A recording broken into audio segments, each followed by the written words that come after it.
All right then. So, good morning. My name's Tim Perry. I work at a company called Softwire, and I'm going to be talking a little bit today about microservices and web components. I want to give you a kind of high-speed intro to both of these, a bit of an idea why they're interesting, how they work, and how you might want to start looking into kind of putting this into practice. So, a little bit of context first. I work for a company called Softwire. Anybody here ever heard of Softwire? No. Awesome. Yes, so we're a fairly small company. There's about 100 of us, 150 now, in London and Bristol, and now here in Bucharest.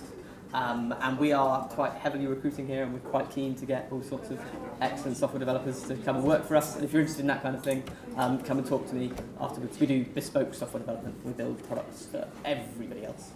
And if that sounds interesting, or if this sounds interesting, we can have a chat about that. More interestingly, though, is web components. So we'll start here. Web components are solving a quite specific problem. And I think the best example of this problem really is Bootstrap. Anybody use Bootstrap? A few people, yeah. So it's loads of people. So it's a library of UI widgets, quick things you can put together to get a reasonable-looking design. It has a whole bunch of components, including a nav bar that lets you drop in something that looks pretty and has links and does sensible things. And this is very nice from a practical point of view, but if you actually want to add this to your system, you have to add all of this.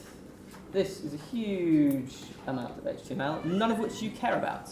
These are all details that are totally irrelevant to your system and that you don't understand. I don't know what this BS example navbar collapse 6 does. This is all irrelevant detail that gets in the way of me knowing how my system really works, and all I actually care about really are the links that I want to go to my navbar. Everything else is a distraction. These are things that we'd like to hide away, but instead become part of your page, become a part of your DOM that you're going to have to manage all the time when you're trying to debug, when you're trying to understand or reason about your system. There's no encapsulation here. This is just stuff you have to live with forevermore and that you don't understand or care about at all. What Web Components wants to do is instead let you do this. Allow you to abstract all of that away, to encapsulate that, and instead just say, I have a navbar, this is the meaningful parameters of the navbar, and everything else should get dealt with you separately. Should get dealt with separately. You shouldn't have to intentionally deal with that yourself. What this actually consists of is 4 specs from the W3C, a new template tag, HTML imports, the shadow DOM, and custom elements. I'm going to go through these in turn. We'll start with the template tag. This is how the template tag works. This example does exactly nothing. More specifically, it builds a bunch of DOM, which is inert. So images aren't loaded, any styles in here aren't applied, scripts don't do anything.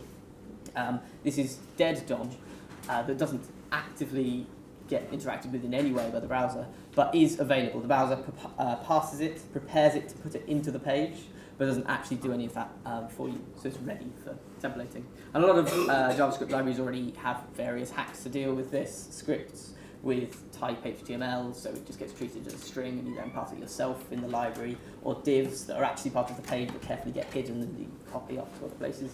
But all of this is a bit of a hack and has various downsides and adds complexity and performance problems to JavaScript libraries. And this is now something that the browser will do for you. If you actually want to use this as a template, it's this very short snippet of code. We grab the template tag, we clone the nodes within it, and we put them into the page. And this allows you to do very quick templating and is another small structural tool that you're going to be able to use to build better frameworks, to build better tools yourself, and to have better frameworks to use in turn.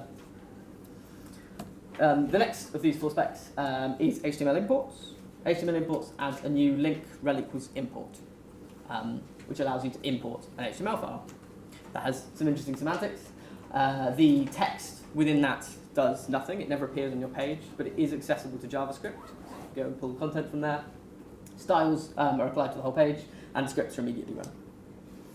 This is sort of interesting in a practical sense here, but really comes into its own when we start thinking about bundling. You can import an HTML file, which in turn imports a selection of related CSS and scripts, and have those all pulled in together. You can have a single import that pulls in a related library of Bootstrap and hooks in all this stuff all at once. So again, we're starting to add extra tools that give you a bit more power, a bit more structure here, and allow you to do more complex things with the web. Where this gets really interesting is if we look at things, where's my mouse going? At things like the Shadow DOM. For a long time now, browser developers have been adding critically important features to the web, like the video tag. To do this, they need a way of building UI components. So this play button, the various bars here. And they need a UI framework to do that with, effectively, within your web pages. To do that, they needed something that was going to work happily cross-platform, that people already knew how to work with, that was easy for browser developers to use. And the obvious choice for this was HTML. If you wanted to build this UI with HTML, it's very easily doable. But you can't mess with people's actual HTML. If I put a video tag in my page, it can't suddenly fill with a bunch of extra buttons and things. So you have to have some way of adding new features within the page that don't interact with the rest of your page. And that's what the Shadow DOM's done. And browser developers have been doing this for quite some time, and it's now becoming a public spec you can use. So if we actually look at the HTML of this, it's just a video tag, as you would expect.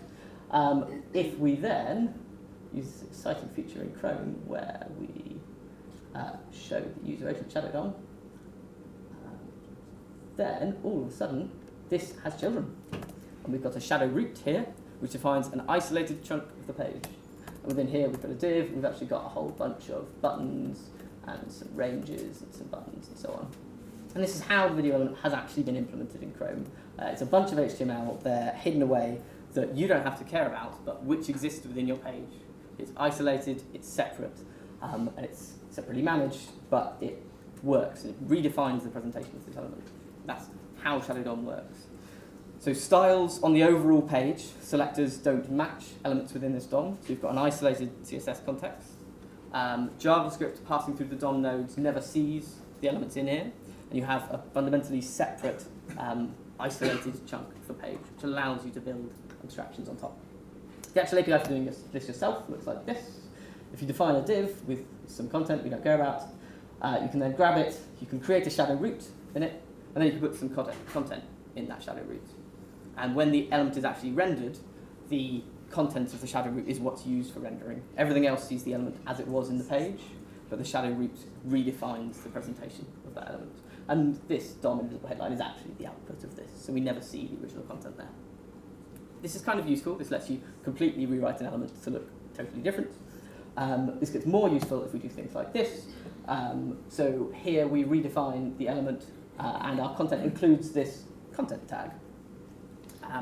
This pulls in the original content of the element. So this lets us say that the shadow root consists of an italic tag and an originally around whatever was in the original hosting element. So here we have real content in the element, and we end up with originally real content. So we're building abstractions here that we can parameterize with the content of the hosting element and use shadow roots to wrap these and stuff to build abstractions over the top. So custom elements, the fourth of these specs. The actual custom element API looks like this. You register a navbar, and then every navbar element in the page automatically instantiates the element you've just built. This does nothing because we've said nothing about the navbar, but is a minimal example. A more complex example looks like this. We here register the element, and we specify a prototype, and we can associate methods with that prototype or state. So we can then actually go around through the DOM and call update content on these elements. So we've added behavior to our DOM. You can go through the page and you can call a sort method on your lists and have your ordered lists automatically get actually sorted, this kind of thing. You can build actual functionality into your DOM and build cleverer elements. This, again, sort of interesting, but gets more powerful if we start looking at the actual life cycle of these elements. So there's 4 built-in callbacks that the browser will automatically call and manage for you that allow you to automatically run code when your element is created, attached and detached from the DOM, or whenever any of your attributes change. And all of a sudden, you can put an element into the page and have it automatically go and do a bunch of other stuff. You can have a sorted list, which you put a bunch of LIs in and is automatically rendered with them in sorted order. This kind of stuff. You build extra functionality, more complex elements, and more powerful structures on top of the web as you know it. Hopefully you can start to see how this takes us back to our original example, how we can build this kind of thing now. So we've got this navbar custom element. We've got some content in here, and we can use shadow roots to build the bootstrap abstractions around this, but keep that hidden, isolated, and separate from all the rest of our page. And then we can use imports to start bundling these effectively in and distribute these. In the actual code to do that, it looks like this, which might be readable from the back. But you define a template tag for all the bootstrap stuff that we don't care about, and you put a content in that for the actual links that are interesting. We then define a navbar element and say when it's created, build a shadow root within it and put the template inside that. So create me an isolated chunk of the page within this navbar that nobody's ever going to see, and within that put all the bootstrap stuff that I simply want to hide. And then we register this element, and once we've done this, so we'll pull this in with an HTML import at the start. Anytime we put a navbar anywhere, it will automatically come together and look like a lovely bootstrap navbar without us having to actually see that ever again. So, let's take a bit of a look at this in action. So I've got an example here. This is Comparably. It's a terrible comparison site that I've set together, just a kind of proof of concept here. This is all web components, and this is all fairly native tech. So there's no jQuery here, there's pretty much all vanilla.js. There is some knockout in place for the dynamic structuring of this, and that's actually quite an interesting point. A lot of what web components are doing is not really replacing things like React or Ember or Angular at all. Instead, we're adding new tools. We're building extra stuff that you're going to be able to use to build individual components that you'll compose together with larger, more complex tools or libraries. But this is fundamentally low-level structural changes that allow you to build these different chunks and new small abstractions. And that's what Knockout is doing over the top here. So if we actually take a look at the internals of this code, we've got a body and then we've got a fixed header which contains a heading and a user login element. And I think one of the most notable things here is that through all of this, so again we have a list of lozenges, and each lozenge has a banner and then some items to it, and there's some knockout attributes. But the content is really the key element here, and the structure. Throughout all of this, this is kind of as you would describe the DOM. This is, if somebody asked you, if a designer came to you and said, I want to have a fixed header and it's got a logo and a user login and so on, these are exactly the same abstractions you're using to actually model your page. You don't have to worry about having nested divs everywhere and I float this here and things. You're building higher abstractions and structure over the top. And the really useful bit here is when these abstractions come not just in the actual structure of it, but in the interactions between these elements. All these interactions are just managed through the DOM, but we can build layers over the top. So here, using Knockout, I listen for login and logout events from the user login element. These are DOM events, the same way that click is a DOM event. But click is a very low-level DOM event, and login is quite a high-level login event. This user login box could be doing absolutely anything, and the rest of my page doesn't care, in fact, can't care. It's currently got a username and password, but we could be doing two-factor authentication, we could be calling across to GitHub, we could really be doing anything, and all I have to do is listen to login and logout events. We've got this isolation and a quite clear interface of DOM interactions, DOM events back and forth, attributes changing back and forth, and setting content to pass parameters in that gives us these interfaces between and the isolation within each of these components. So, can you actually use this? No, is the short answer. These are all spec'd out by W3C. Templates is actually final at this stage. The other three are in late stage draft. So they're going to be coming quite soon. They're very unlikely to change very much from this stage, but they're not officially done.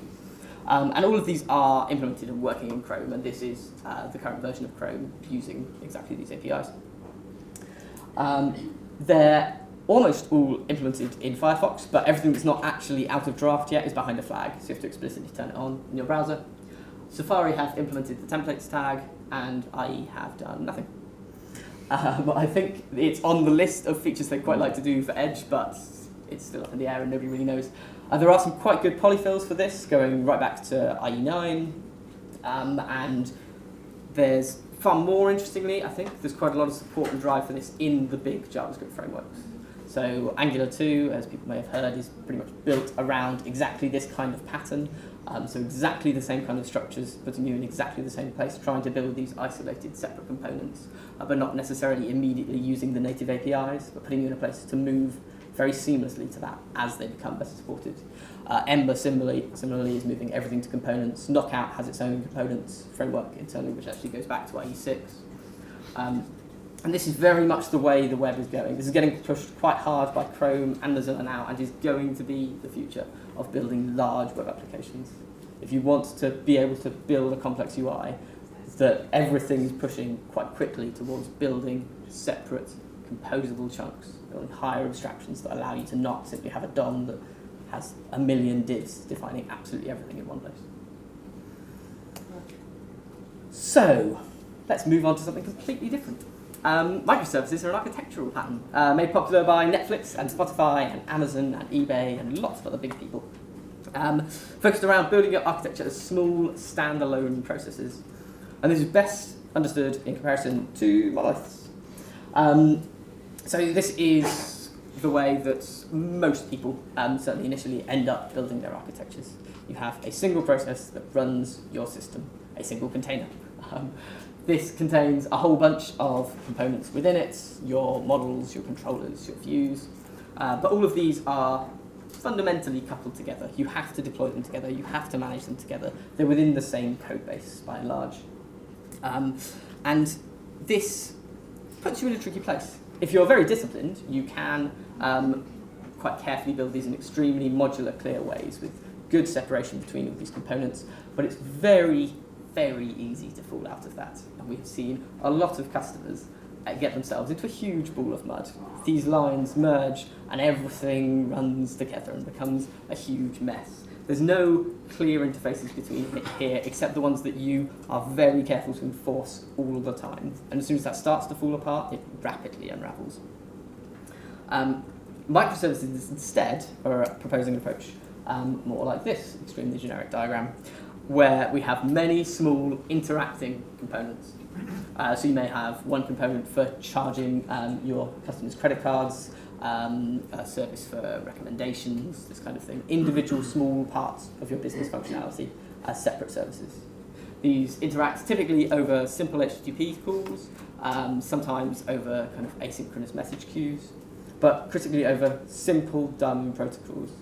You've got small interacting processes with very simple protocols calling between one another. And this gives you much more explicit, clear interfaces. It's now quite difficult to have two of these components merged together because there's a hard process boundary between them. They're fundamentally separated. You've got a quite clear separation between internal implementation details, the various functions that get called back and forth, your classes within each service, and the actual HTTP API of each of them. There's no confusion there. There's a hard line drawn in the sand.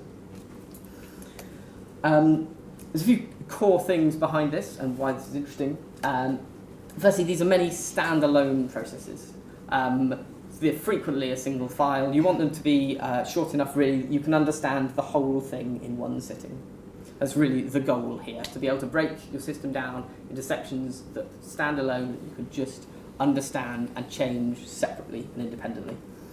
You try and focus these on functionality. As I mentioned, it's very easy to try and build these around nouns, around large objects or sections of your system. But if you instead focus around the kind of thing you would consider a major feature of your system and try and build services for each of those, you tend to get more cohesive components. They're easier to manage, easier to structure, and more isolated. Decoupling is the main goal we're really trying to get out of here. So we want these clear, independent containers, clear interactions, and a strong separation between what is an external interaction and what is kind of your architecture, and what are internal implementation details of each of the various features of your system. This gives you a whole bunch of power in itself. Encapsulation obviously is a fairly good thing. Change all sorts of things. You can swap languages between different services. You can have totally different data stores in each service. Everything becomes internal implementation details to each service, and you have a huge amount of power to change things very flexibly. And similarly, testing here becomes quite easy, but really pushing down the encapsulation line allows you to run each of these totally independently, to test each of these totally independently, and puts you typically in quite a good place for that.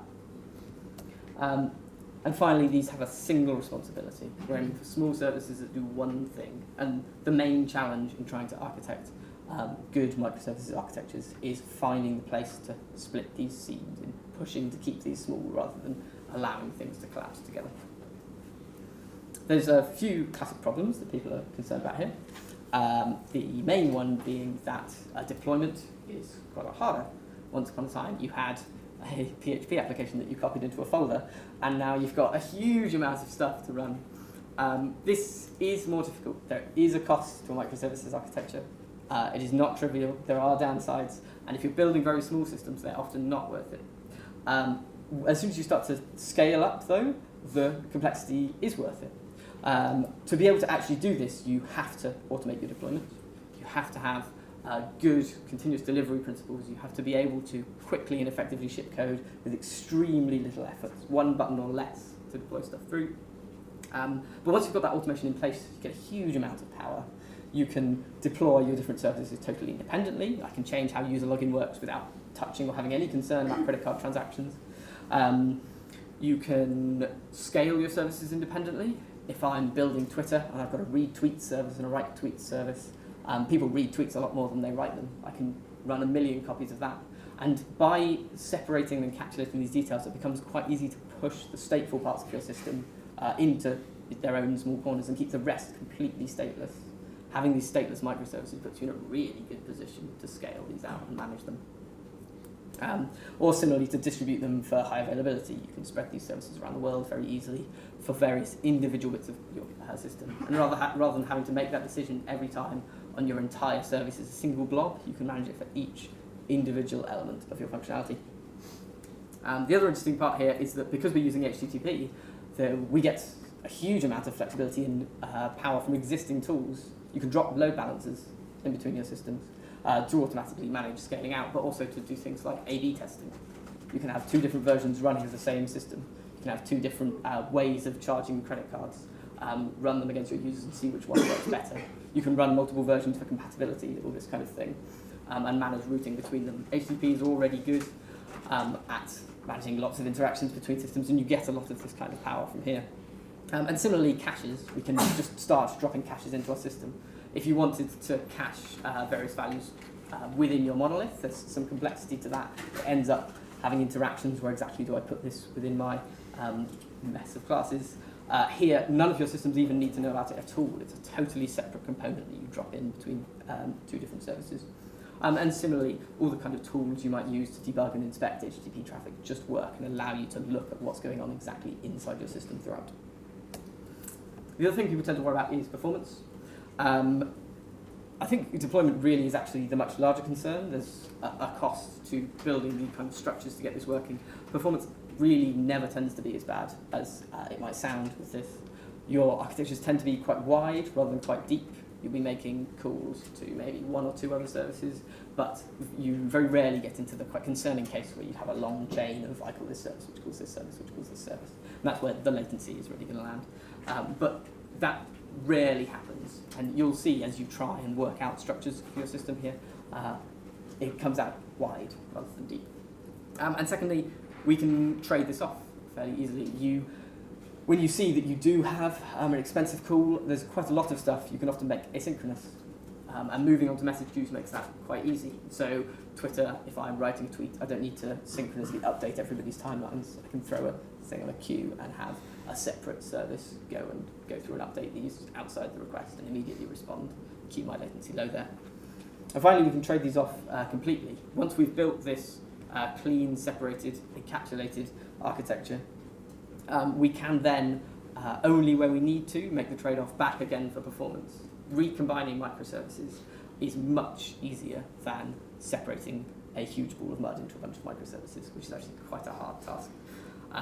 At that point, you simply change HTTP requests to direct function calls right the way through, and you put yourself in a much simpler position to make those changes. So we can make the intentional trade-offs there once we are already in a place where we have good design. Focus on design up front and trade off for performance only when we need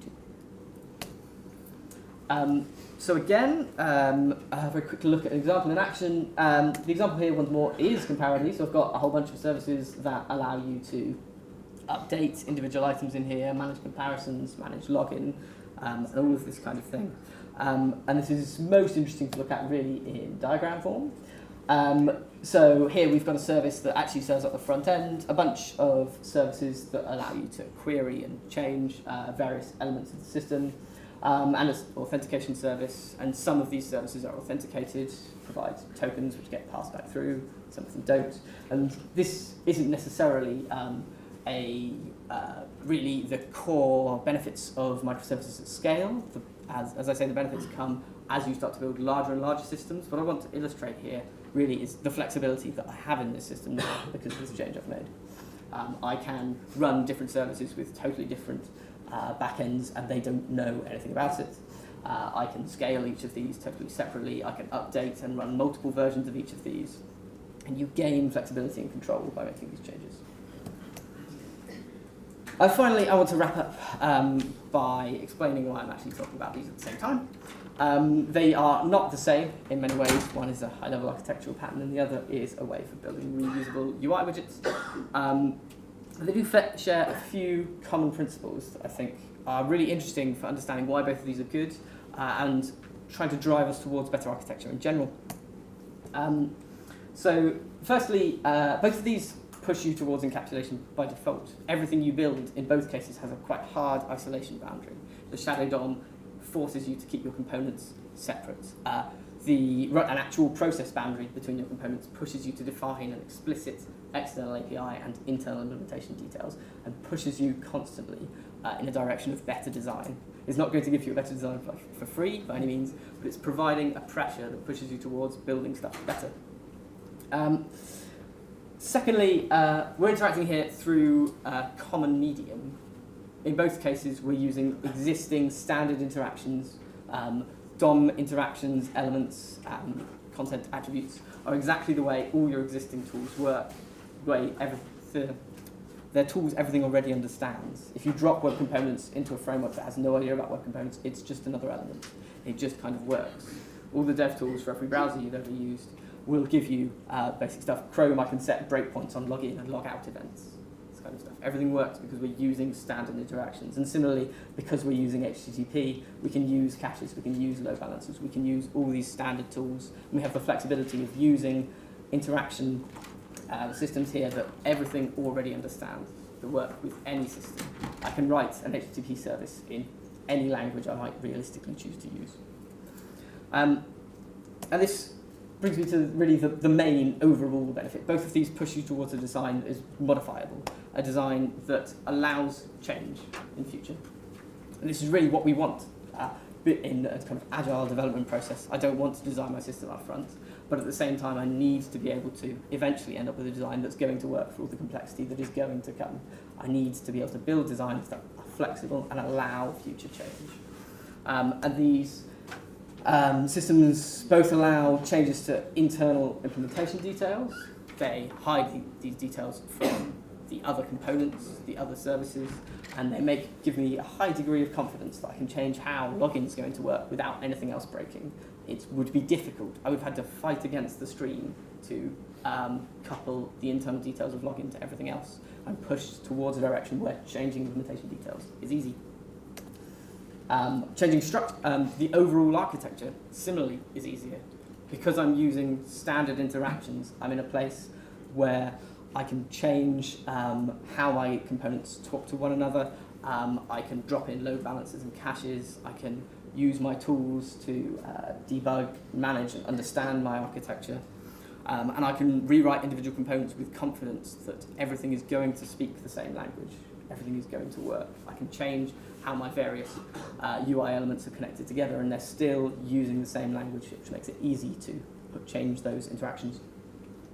This lets me use less tools. I can rewrite individual elements in React, move them to plain vanilla JS. I can rewrite my trendiest microservice in Haskell. I can move things to Ruby if I want to very quickly prototype something and then change it later, and nobody needs to know. Nothing else can care. I've gained a huge amount of flexibility to do that.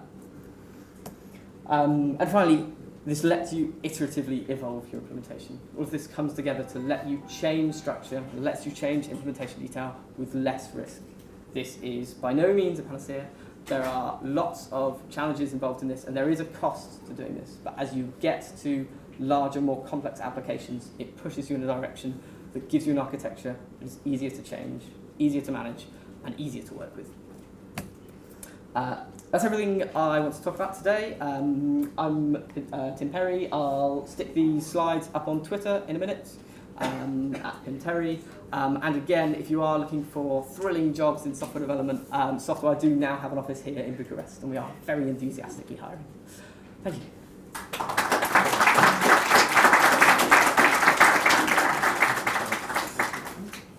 So I think we might have a couple of minutes for questions. Any questions? Regarding the web components and the shell DOM, how do robots, for instance, deal with that? I mean, you should care about search engine optimization or this kind of... Yes. So, everything within the shadow DOM is added by JavaScript. So any search engine that doesn't support JavaScript is simply never going to see it. Engines that do will see it on the page. It shouldn't matter too much though. Hopefully your components are building abstractions that are not the fundamental parts of your content. And generally, hopefully, your pages work without JavaScript. The core of your content should actually be on your page, and you then typically wrap that in a component. And if that component is reordering a list, perhaps, or providing a map, this kind of thing, these aren't going to be details that the search engine is necessarily going to care about. You're typically redefining presentation, adding extra behavior over the top, but you're not changing the fundamental content if you're doing it right. At the back? With the move towards Angular and Shadow DOM and all the templates, do you consider we are moving from the classic MVC architecture and more we are ending up using more of the DOM and the controller? So do you agree with this thing? It's interesting. The DOM is the one place really in popular software development where it's still totally okay to have a large piece of global state that everything touches, that runs everywhere, which is somewhat scary. And we're pushing towards improving that, but still it doesn't feel like really where you want the core of your logic to go. Still here it's mostly being used for the high-level structure of how do I click things together, and all the actual details of implementation should be living out there. And there are various frameworks that do this to varying degrees, but generally components, I think, actually put you in a better place for this, and this is going in the right direction so far. And certainly, I've seen quite a lot of MVC applications that don't end up in a nice, understandable, meaningfully structured way, and hopefully this will improve on that. We've probably got time for one more.